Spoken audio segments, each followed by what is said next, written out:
But I'm very happy to introduce our second visiting artist. This is Ian Weaver.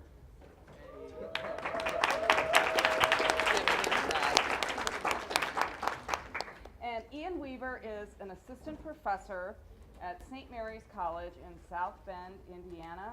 He has a BA in liberal arts from Columbia College in Chicago and an MFA from Washington University in St. Louis. Exhibitions include a survey of work at the South Bend Museum of Art, as well as solo exhibitions at the Chicago Cultural Center, the Indianapolis Museum of Contemporary Art, St. Louis Art Museum, and the Packard-Schaff Gallery in Chicago. He has been a recipient of numerous residencies, including the ISCP Residency, New York, Yaddo and the Malay Colony in New York, and Ragdale, Lake Forest, Illinois. Awards include grants from Artadia, the Joan Mitchell Foundation, the Illinois Arts Council, and the Department of Cultural Affairs in Chicago. We are very lucky to have Ian here with us today. So once again, please welcome him with a round of applause.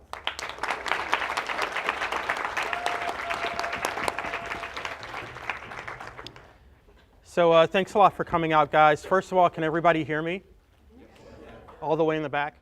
Yeah. Okay, great. We don't need a mic. So I have my artist statement up for a little bit. I usually do that whenever I do a lecture, just so that people will have a chance, especially if the group is here before I am, to get a chance to read about my artist statement. I tend to keep it pretty concise.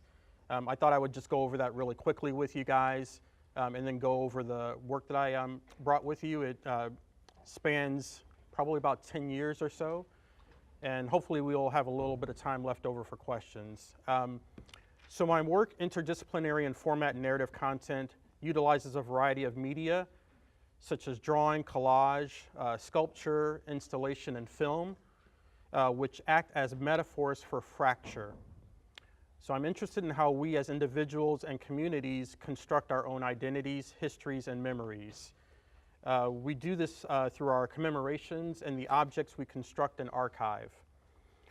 Overall, the work speaks to the concept that memory is fractured, nonlinear, and disparate in nature. The experience of recall is a dissociative one. So I want the viewer to question the constructions we routinely undertake throughout our lives. So I thought I'd start first of all by talking a little bit about my background. I'm from Chicago. I taught for years at the School of the Art Institute, and now I'm in Indiana. But I'm from Chicago. I was born and raised there, me and my siblings. My mother and her siblings were also born and raised in Chicago. And they were raised in an area of Chicago that actually no longer exists. It's called the Near West Side. Well, technically the Near West Side still exists, but the specific area that they grew up in no longer exists, called Maxwell Street. Is anybody familiar with Chicago at all? Nobody. Okay. So Maxwell Street was, I guess the best way that I've come to describe it is sort of the Ellis Island of the Midwest. So at the turn of the century, 19th into the 20th century, it was a huge multi-ethnic, multi-immigrant community. So people from Europe who immigrated to Chicago to the north, and certainly African Americans who migrated from the south to the north during the Great Migration, settled in northern cities, including Chicago. And so that place for Chicago was the Near West Side. Multi-ethnic, so there were different communities. There was a Jewish community, Italian, Greek, and there was an African-American community which was called the Black Bottom community, and that's the area that my mom grew up in. And that was around the 40s and 50s. Right around the mid-50s, all across actually the north, really across the country, there were expressways that were starting to be built. It was this whole program of urban renewal and urban gentrification. And so the expressways were built a lot of times most of the times through really poor neighborhoods. These are the people that didn't have a voice to, to talk about the fact that an expressway was being built through their community. and that happened in Chicago. The expressway was 9094. It's a pretty famous long stretch. So that completely destroyed that community. The people lost their homes, businesses were lost, people were displaced. These different immigrant, multi-ethnic communities who existed for the most part together were split up and started to move into other areas of Chicago. Chicago is now one of the most segregated cities in the country. In my opinion, that's probably right where it started. My mom has memories of, having friends from all different sorts of ethnic groups, and, that was never my upbringing and the upbringing of people my generation and, beyond that in Chicago. So I think it kind of started there. So I was really interested in figuring out a way in which I could sort of reclaim the history that was lost. First, I wanted to do it just for my own family history. So I was really interested in finding family documents, ephemera, photos, things that would sort of tell the family history that had been lost because of these urban renewal programs. So the first thing that I started working on was a series called the Document Series. And I worked with my mom as sort of a collaborator.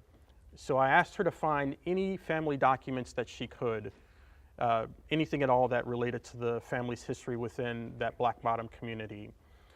And after a really exhaustive search, the only things that she was able to find were government-issued documents, things like birth certificates, and this is my mother's birth certificate.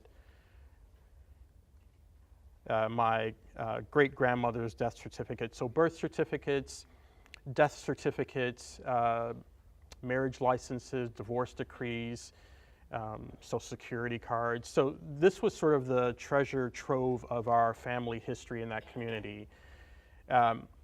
So I can sort of backtrack and talk a little bit about the kind of work I was doing even before this. I was trained as a painter and a printmaker, and primarily a figurative, fairly representational, more like sort of representational, expressive painter. If any of you guys know the School of London painters, Lucian Freud, Auerbach, Kossoff, those guys. Those are the people that I was really influenced by. So this work is very different than that. I was mostly painting from photos and from life. Most of the people in my life, my family, my friends. And so I wanted to do something completely different with this series of works. I wanted to create a series of works that removed a lot of that expressive quality of the painting. I like that, but I didn't want that to be the focus. I wanted them to be very dry and direct, kind of cool in a way, removed in some ways as well. The trompe-l'oeil was a perfect style for me to think of. You guys all know what trompe-l'oeil is? I don't know if there are any painters in here. So trompe-l'oeil literally translates into fool the eye or trick the eye. It's a technique where you paint something and it literally looks like that thing.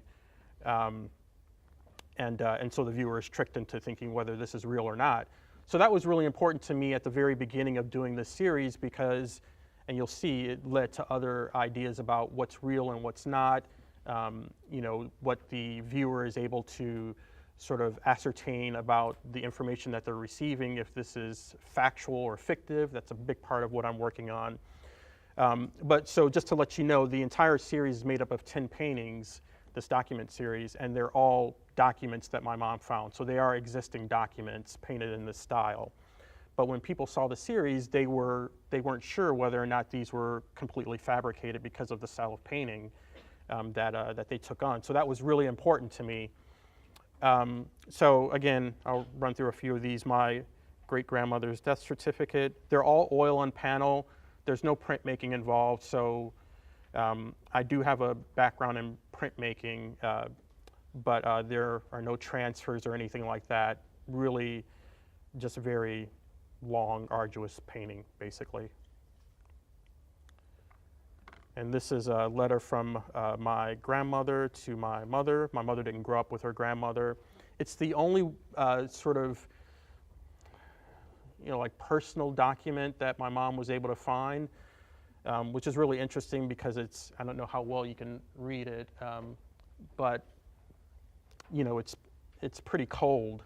She didn't grow up with her. She grew up with her father. And so I felt that it fit within the other objects, the other paintings in that series of being kind of cold and removed in their presentation.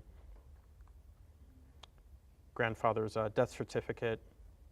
And they're all a little bit larger than life size. And later on, we'll have time for questions. So if you have questions about technical stuff, I can answer that as well. And I believe this is the last one.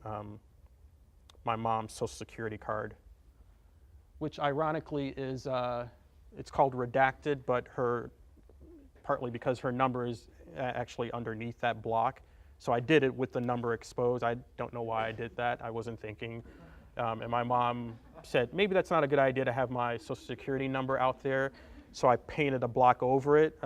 So it's technically underneath there, but I don't think you can see it.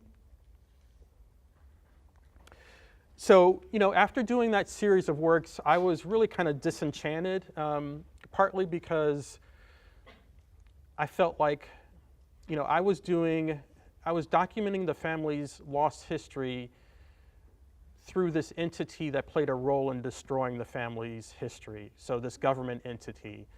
So it wasn't, any of the personal family documents that I thought I was going to have. I was using, all of these government issue documents, and the government played a huge role in destroying the community.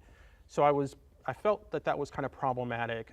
Also, it was problematic in some ways that some of the viewers weren't able to get beyond the technical components of it and weren't able to see it for what it was, which was really just conceptual painting. But most importantly, I started thinking about my own sort of nostalgic impulse. I was thinking about, what was sort of pushing me towards wanting to do this series, and then also, what did I think about when I was looking for, family documentation? What was I really looking for? What did I think made up family history, family ephemera? We didn't have things like quilts. My family wasn't a family of quilt makers or seamstress or anything like that. We didn't have photos of long lost relatives. And so since we didn't have that, I decided that I would just make it up. So one thing I'll go backtrack to a little bit though. So in 2005, I did a residency in upstate New York at Malay Colony, and I was still working on the document paintings. I did the last one in 2006, so I was sort of right in the middle of that series. And at the Mass MoCA, Massachusetts, the huge contemporary art museum in North Adams, Massachusetts, there was an exhibition that was going on there called Becoming Animal. It was curated by Nato Thompson, who's a curator now in New York.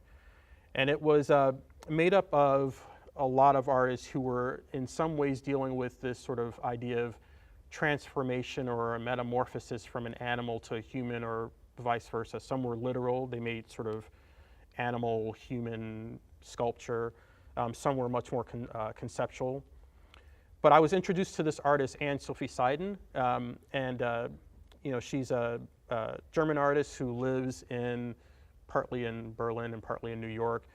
But the thing that was really fascinating about her is that she's a performance artist, a video artist, and she created this character called QM, the Queen of Mud.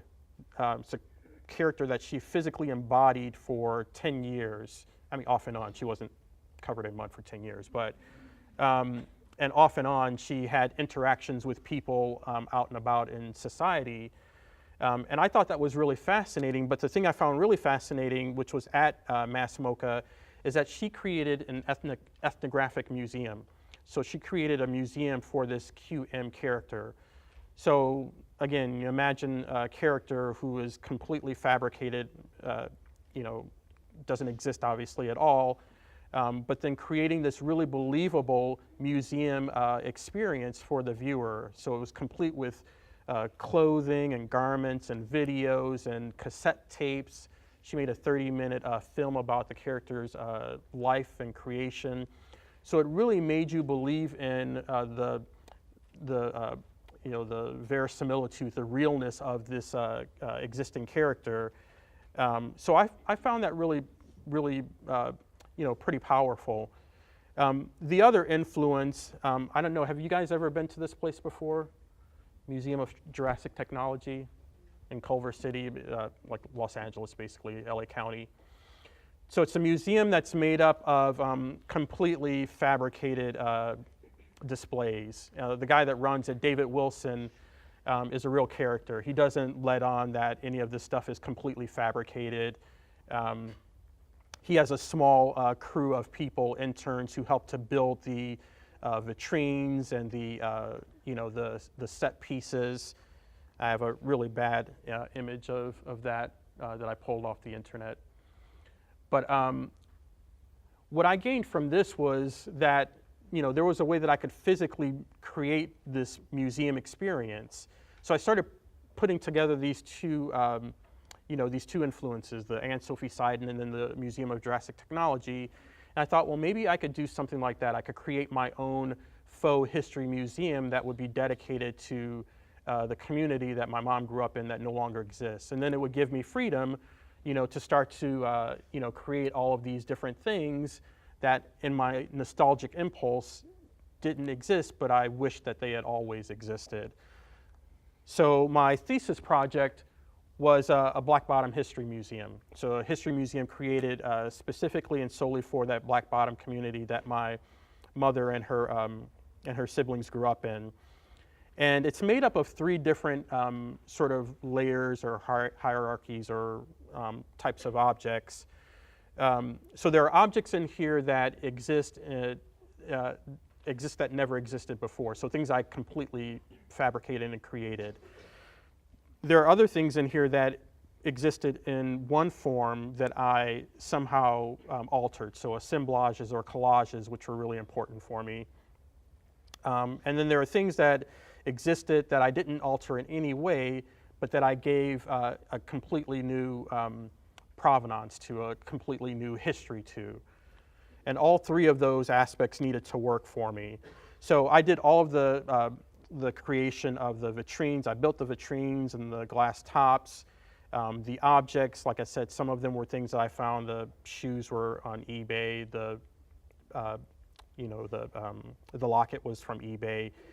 If you look carefully, you can see the didactics. So I created the didactics, which are completely fabricated. Basically, the idea behind the entire museum and the vitrines and the didactics is that it's circa 1940s, 1950s, and basically it's this idea that the community worked together to try to halt the destruction of their community. And they did all of these different things. They held bake sales. This one they put on, I think it was a ballet recital of the Hansberry A Raisin in the Sun play, which makes a connection back to Chicago, obviously.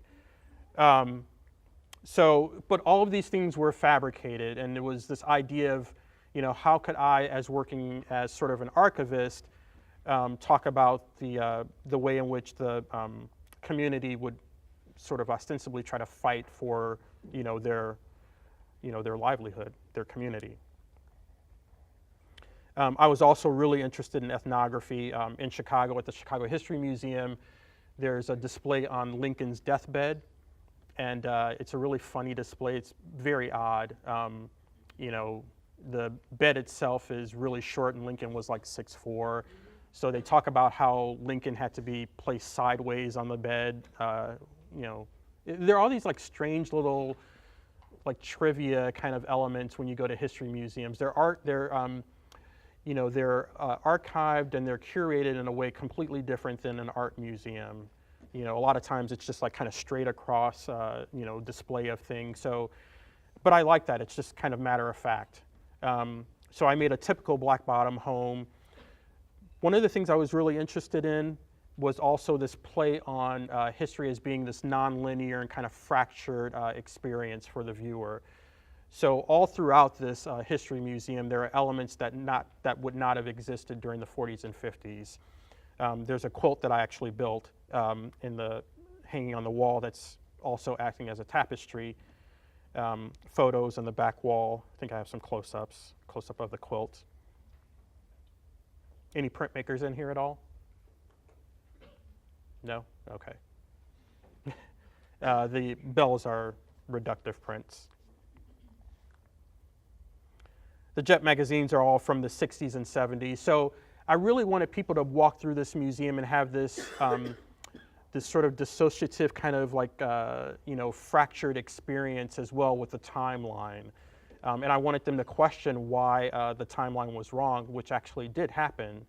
This museum was put together at the Kemper Museum in St. Louis, and people routinely came up to the people at the front desk and asked them why the curation was so off.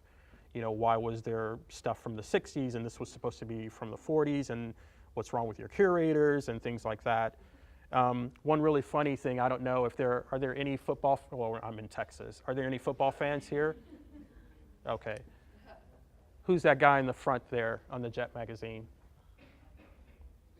Super famous. Running back? No. It's O.J. Simpson. And he was a great running back at USC and for the Buffalo Bills. But the funny thing about it is, you can't see it on here, but the text on the cover there says, "What makes OJ run?" And this was like from the 70s. So I thought that was really strange. It was just like this kind of odd thing that I did not plan on having happen, but. And then a much more direct connection with the Jet stuff is, if you guys know about Jet magazine, but it's part of Johnson Publication, which is through Chicago. So I always try to tie in a lot of the Chicago elements as well. So, after I did that series and I created the museum, I felt like that wasn't something that was kind of an open project. It isn't something that lends itself for, producing a body of work for decades on. I had to figure out some other way to work. You make the museum and then you move on from that. But I was really interested in one aspect of it, which was the Black Knight. So I'd made a Black Knight's helmet, which you could kind of see. You'll see a close-up of it later. And so I started thinking about, well, I really like this idea of knights, and I really like this idea of the heraldic tradition. And I like the idea of, cultures that, that sort of kind of coalesce, but at the same time are at odds with one another. So I started thinking about creating these fictional Black Knights, these knights who existed in the community at the time of the expressway and all the upheaval, and who ostensibly fought for the community's existence. So I started making an entire background for them. I created a coat of arms for them. And then from the coat of arms, I can actually go back. So you can see the helmet that, the illustration helmet that I created, which is just a knight's helmet with a black power fist on top of it, which acts as a replacement for the traditional plume that's on the top of a helmet. And then I thought, well, I'm going to make this as a three-dimensional object. And this is really the first three-dimensional object that made me start thinking about wanting to work in like three-dimensional forms, which is something very different for me than working with with drawing. I like the fact that you have this thing that's out in space that you can interact with in a very different way than you can a flat item. Plus, I think it's kind of funny. And so I was really interested in the idea of the Black Knights and knights' armors, armory, and I thought, well, I'm going to make a suit of armor. And so I started making the separate elements that, again, would be these sort of disparate things that would come together. Again, sort of like history, memory, these separate elements that you sort of piece together. And so I made these gauntlets that were gilded, and then I ran out of money. So the only thing that I made from this series, I mean, I may finish the suit of armor, but I doubt it. It's an idea now that's passed, but I have those two items from that as well. And so I'll talk really briefly about map making and why it's so important to me. So I started doing a series of maps. Map making was kind of a perfect metaphor for me and what I was interested in, because when you think of maps, maps are inherently false, even when they try to be accurate. They're inherently false because they're flat and they're describing something that's not flat. So in that sense, but also there's that whole tradition of propaganda maps as well.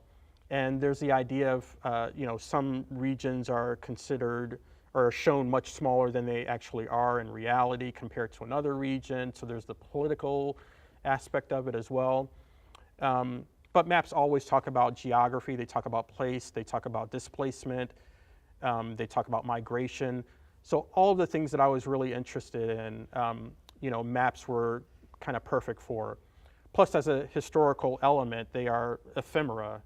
Generally we think of them as just paper elements. We use maps all the time, paper maps still even. So I started working with maps that had an existing history, and then I replaced what was in those maps with the community from the Black Bottom. So if anybody knows their maps or map making, this is a TO map. It's one of the first maps that was ever printed in Europe. And the way that it's initially or originally constructed is that at the top is Asia, which is twice as big as the two bottom continents, which are Africa and Europe on this map. Those were the three continents that were known at the time. And Asia was at the top because people thought of, well, the East and, Christ is from the East, so it must be the most blessed place, so we'll put it at the top of the map.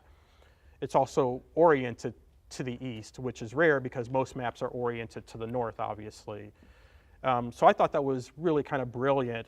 So I replaced the Black Bottom with Asia. It's called the TO map with the Black Bottom in the most blessed position at the top with the other parts of Chicago, the north side, south side, Chicago River, Illinois River. On the original TO map, that outside ring is the Mediterranean Sea, and I have Lake Michigan. So it's this idea of sort of placing a history that had been sort of devalued or even lost within this sort of greater or accepted history, and then in that sense sort of bolstering the lost history. So I made a map of the Black Knights migration, which only shows the migration from Africa to the Americas, and then from there to the south, and then to the Black Bottom community. So it also it's obviously it's a metaphor also for the migration of, or the movement of black folk and black bodies, starting with the Middle Passage all the way to the Great Migration.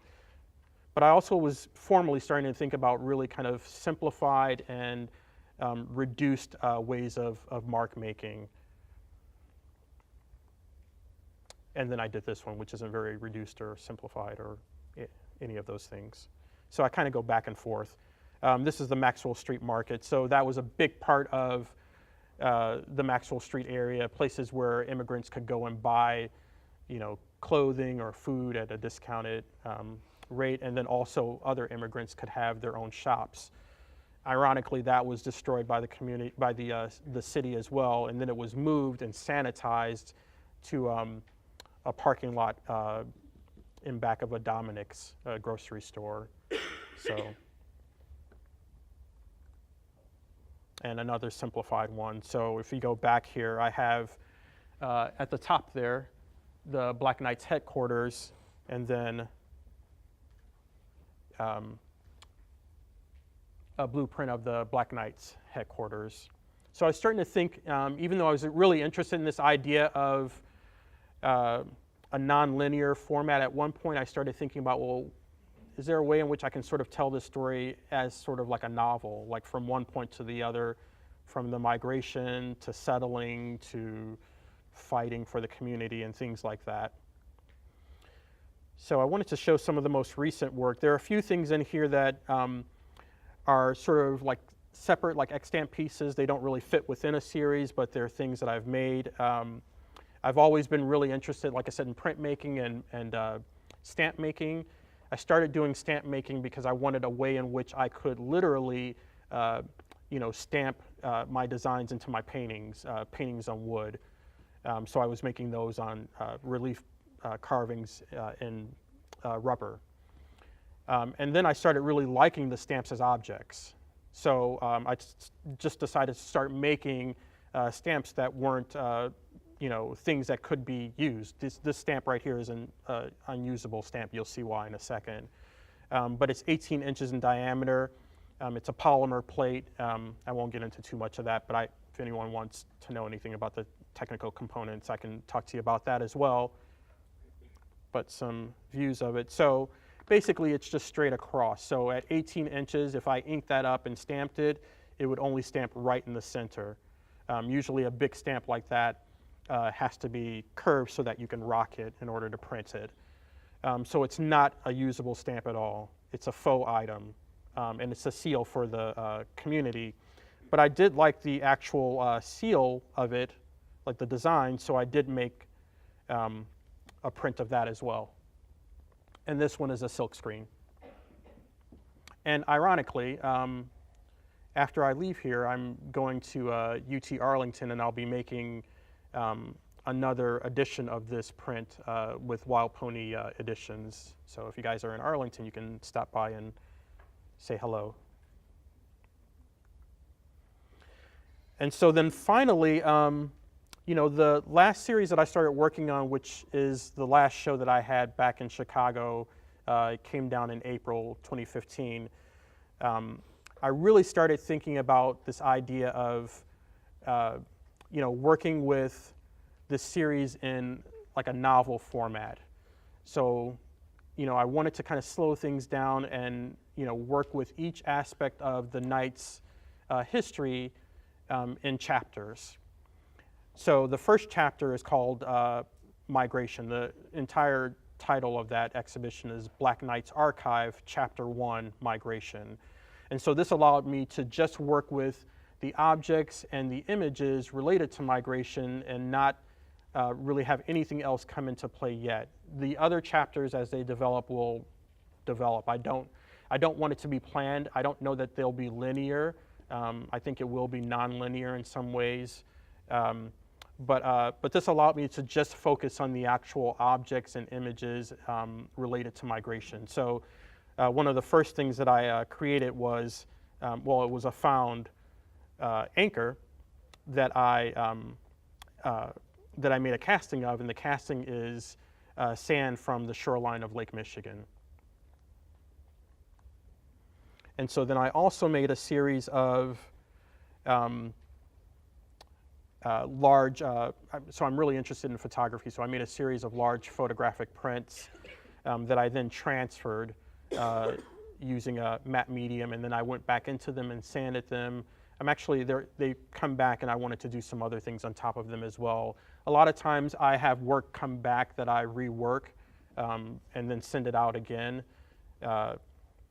So in fact, really quickly, I can show you the one of the pieces, which is the coat of arms, which I completely reworked. If you guys noticed it from the Black Knight, Black Bottom Museum, it looked completely different from that. So quite often I'll remake works as I go along. But these are on panel, about 7 or 8 feet long. And they're all the shoreline of Lake Michigan from Chicago. And then I also made a boat. I made actually a series of boats. And I didn't want this to be like a fancy boat, like you get in it and start like sailing around. I wanted it to be just like a shell. So these are all meant to be artifacts. So I haven't left that idea of working from, like the museum and having these museological things. I really think that there's a lot of power in the object.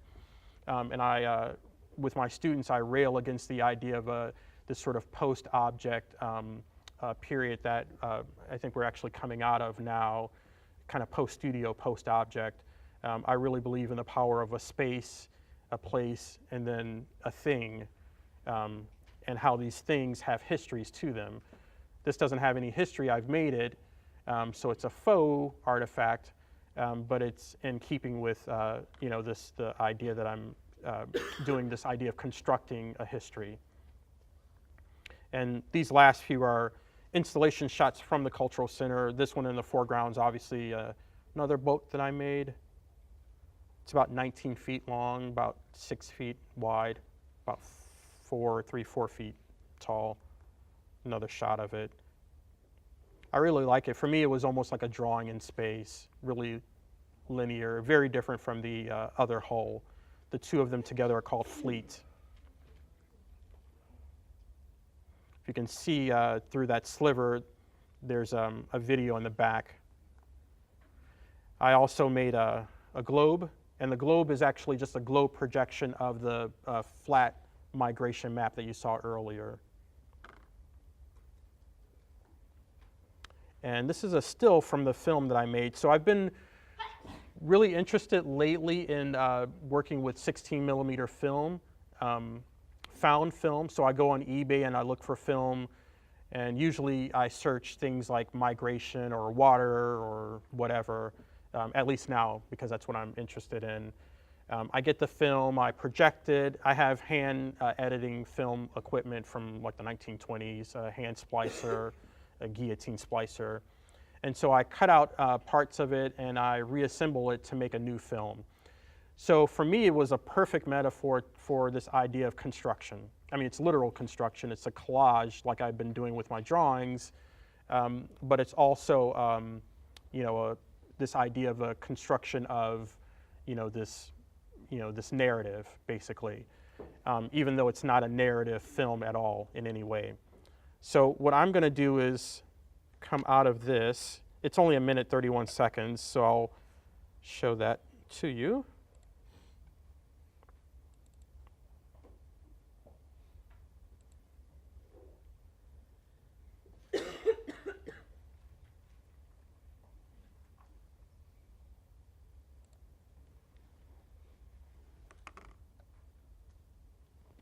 And it's silent.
And that's it.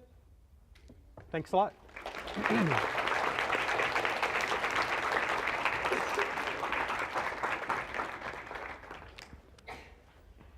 So I guess we have time for questions. I don't know if anyone has. Yes. Yeah, those are painted. Yeah. Yeah, like I said, I have a background in printmaking, so it's kind of hard to see. Pull that up.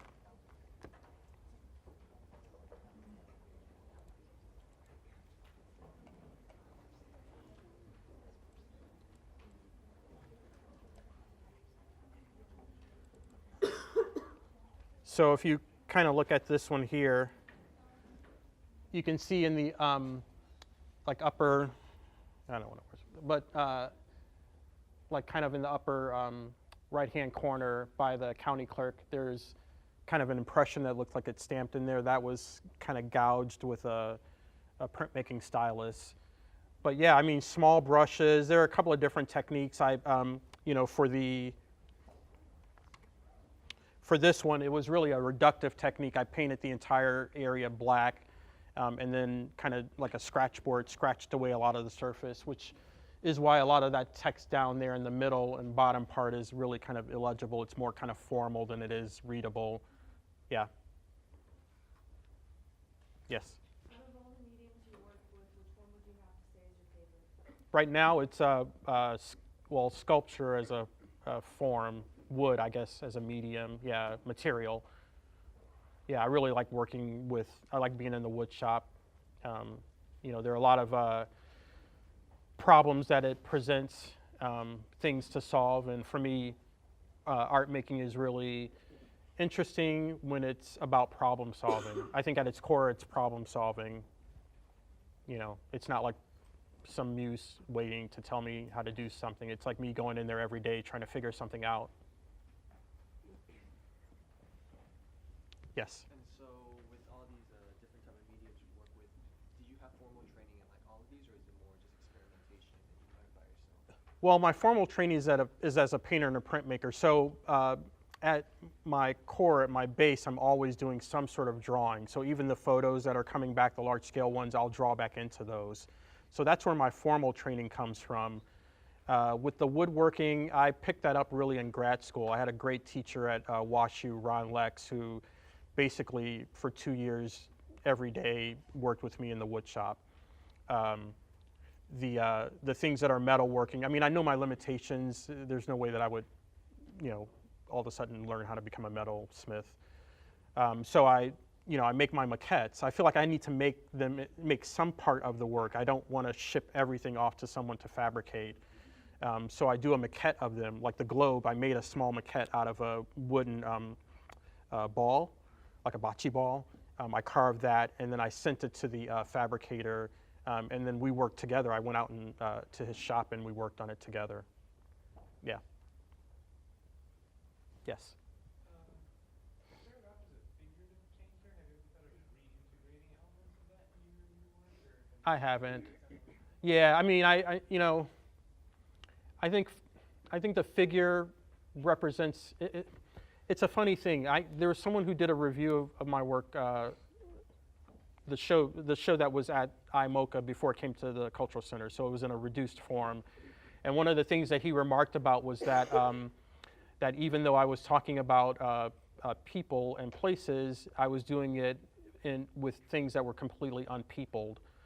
I thought that was brilliant. I really liked that idea. I mean, not that like I was brilliant. I'm saying what he said I thought was really brilliant, because I liked the idea that I could represent people without showing people. And in fact, it was more powerful. People not being there, I thought. I'd never say never, I don't know, but right now it's not anything I'm really interested in reincorporating. Yeah, I think the elements, the boat, things like that, I think they speak to bodies and movement, so I would like that to be an inference rather than a direct reference. Did you build a boat with the sand? Did you build that in the gallery space, or did you move it? That's a good question. Well, I built the boat first, and it's all put together with several things. There are bolts, so it's bolted together so I can detach parts of it, and then the ribs are single sections that are built with pocket screws, so they're hidden. So I built that in the wood shop, then I disassembled it, wrapped it, they shipped it, and then I rebuilt it inside of the gallery. Because if you look really carefully, I mean, you don't have to look that carefully, it's pretty obvious, but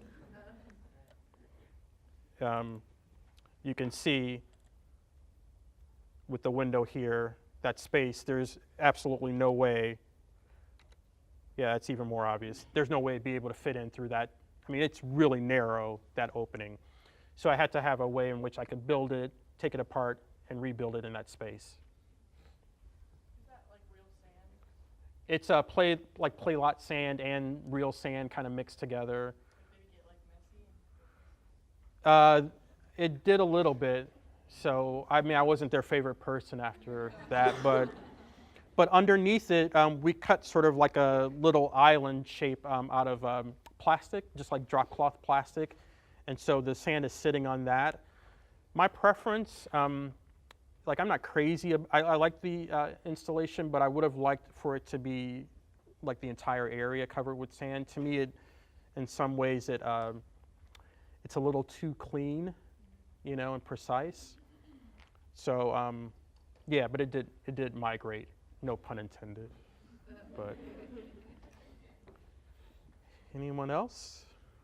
Yes. So when you were working on the Black Bottom Museum, how much of it was intuitive? Like when you were like searching for these objects, were you letting the objects help inspire the stories that you made for them, or did you have the stories first and then was searching for the objects? I think both. I mean, there were some stories that I knew that I wanted to tell, and really probably the biggest thing that that was sort of a guiding force for me was formally how I wanted the museum to look. I knew that I wanted a section that was going to be the ethnographic museum, and then I also thought about, well, what are some of the ways in which we tell histories and some of the things that we see in history museums that aren't a part of my own history right now, like my family's history.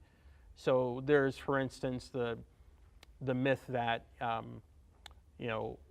of like black quilt making, like that's a part of every kind of like black person's culture or something. And nobody in my family does that. My mom doesn't sew. So I thought, well, that'll be an interesting kind of thing to throw in there. It's kind of like a wish fulfillment, this stuff that I kind of wish that was a part of it that isn't. But I also was not interested in doing like a direct sort of search for, I mean, initially when I started doing the entire series, I started doing research on like the community, and I thought it was going to be like a straight documentary series, and I quickly went away from that. I didn't want it to be like some sort of Ken Burns special or something like that. So I went away from that, and I wanted it to be completely fabricated. I wanted the freedom.